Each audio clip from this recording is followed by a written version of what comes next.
नववर्ष 2024 को विभिन्न लोक अनेक प्रकार पाली किंतु जड़े भिन्नक्षम किभली नुआ वर्ष पालिले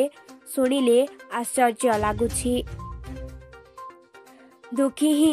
अन्य जड़े दुखीर मन बुझीपारे। एही उक्ति को निज वास्तवतार रूप देइछन्ति डेराबेस अढंगा ग्रामर जड़े भिन्नक्षम युवक दीपक जेना। दीपक जन्मरू पोलियो रोग जगु गोड़ दुईटी दुर्बल थिबारु से चली पारंती नाही।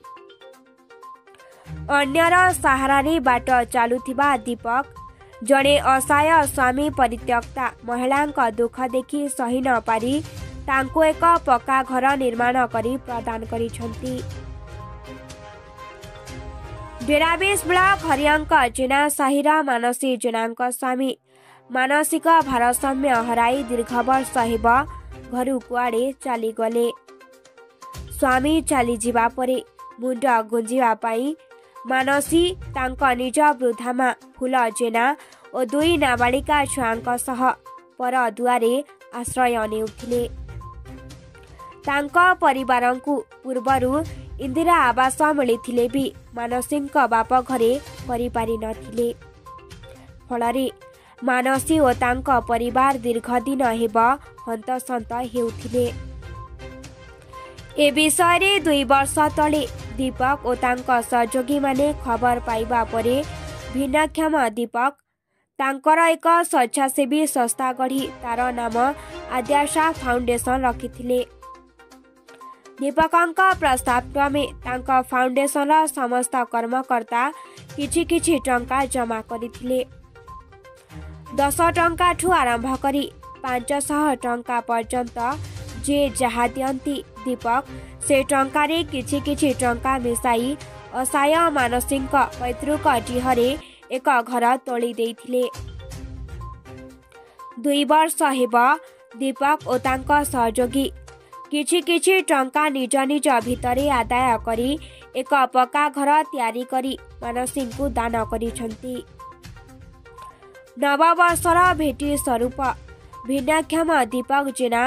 असहाय स्वामी परित्यक्ता मानसी जेनांकु बासगृह दान करी एक नियारा उदाहरण सृष्टि करिछन्ति। केन्द्रापड़ा जिला समाज मंगल तथा सामाजिक सुरक्षा भिन्नक्षम सशक्तिकरण अधिकारी मुख्य अतिथि भावरे आसी दीपकंक एभली महत् काम को भूरी भूरी प्रशंसा करिछन्ति। दीपक जेना और तांक स्वेच्छासेवी अनुष्ठान महत् काम एबे अंचल रे चर्चार विषय पालटिछि। केन्द्रापड़ारू बाबुली मलिकंक रिपोर्ट संग्राम टीवी। मानसी जेना को गारे घर हरियं जो घर मिलला के देले अध्यास पिला दे केते पिला आस्तिले 100-200 पिला को दिन आस्तिले प्रथमे आस्तिले 2 वर्ष खंडे हो गलानी। देखिले घर द्वार भांगी भुंगी जाइए ताटिया कंसा अलिया मलिया है बुढ़ी कादर गई पिला माने गई खाइया भी नहीं देखिकी पिला माने बहुत दुख करके जाए राशन सौदा पाल खंडे टंका 500 देले से दिन ठार भी राशन सौदा दे चली वर्तमान घर मिलला दीपक जेना जे चली पारना से तुम सहाय्य कले कोन कहबे ताका विषय रे दीपक बाबू विषय रे दीपक बाबू सहाय्य देले केते खुशी अछि हम बहुत खुशी अछि केते कष्ट रे थिले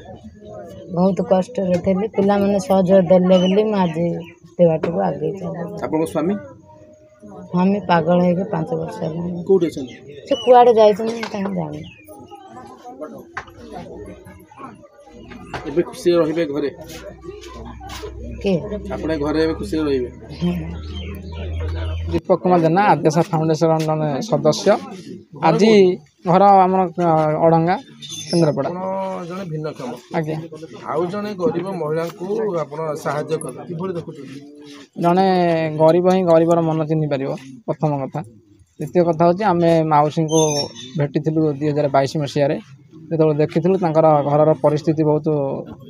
खराब देखा सहित आम मनोबल एमती मानने ये जे आम समस्त एकत्रित होम आदिवासी फाउंडेशन समस्त एकत्रित होगी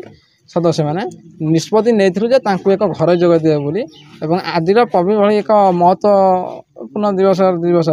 आम एक घर जोगे देचु जहाँकि आमर समस्त सदस्य मानकर किछि आर्थिक साहाय्य बल आज एक घर ठियाई आपण मैंने देखिपे एवं आमर जदि श्रेय दबु आमर समस्त सदस्य मानी केवल या ही आमर प्रभु जगन्नाथ प्रार्थना जे आमर आदिवासी फाउंडेशन को जगन्नाथ आशीर्वाद ढलती आम आदिवासी फाउंडेशन 2024 आगामी दिन मानक अनेक किसी कार्य करूँ जो मुझे किसी करेनि एमती घरे किंतु मु समस्त एकत्रित करके रोजगार क्षम मुझे नुहे आम सपोर्ट जो मैंने अच्छा आम बड़ भाई मैंने से आम सहित अच्छा अवश्य इनकम करम करूँ किंतु से सहयोग कर आम खाली परिचालन दायित्व पर अच्छु सेमती माने ना आमर सदस्य एमती अच्छा 20 टଙ୍କା दिखती किए 50 टଙ୍କା दिखती 100 दिखती 500 भी दिखती अच्छा आप घर करने गोटे निरा पदक्षेप नवा आगू आमर जमी कार्य होता असहाय मान पाखे सहयोगर हाथ बढ़ाऊे आमर सेमती आगू आम असहाय मान पाखे पहुँचू और से सेवा जोगे देवु भिन्नक्षम आउ जने गरीब को गोटे घर देले तो देखुं अति उत्तम मानविकतार कथा देखुची जड़े भिन्नक्षम मु जो विभाग कार्य करुच्ची सामाजिक सुरक्षा भिन्नक्षम सशक्तिकरण विभाग यार प्रथम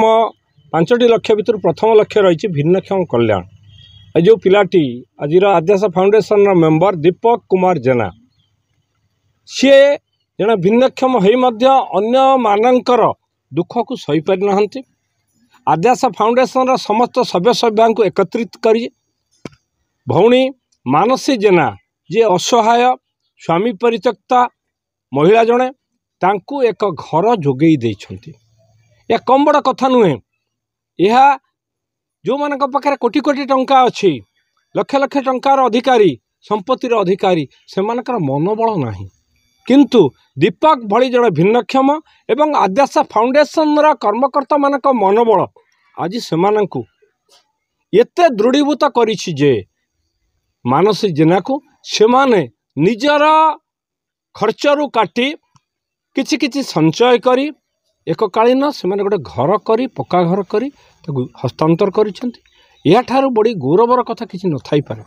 यह अन्य मानक पाई उदाहरण शिखिबार कथा जानिबार कथा मानस जेना को वर्तमान भत्ता मिलेनी एते दिन हेलानी कोन पे मिलना सेतिपाई मु कहिबी आम मानक भितर सचेतनतार बहु अभाव रही सरकार चलित वर्ष केन्द्रापड़ा जिले में 22,900 लोक नूतन भाव भत्तार सामिल करिसेंती अगस्ट 15 भितर ऑनलाइन रे दरखास्त करिथिबा कोनोसी जणिया हिताधिकारी वंचित होई नाहंती तेणुक मु अनुरोध करी आपण मानक माध्यम रे एई भली थिबा असहाय स्वामी परित्यक्ता महिला अविवाहित 30 वर्षरु अधिक वयस्क महिला विधवा महिला बा भिन्नक्षम महिला जो मानकू जिला प्रशासन अग्राधिकार भाव में ग्रहण करुच्ची तांकर दरखास्त आसंता काली से माने करईदेले मु 7 दिन भितर तांकर भत्ता मंजूर करदे बोली प्रकाश करुच्ची।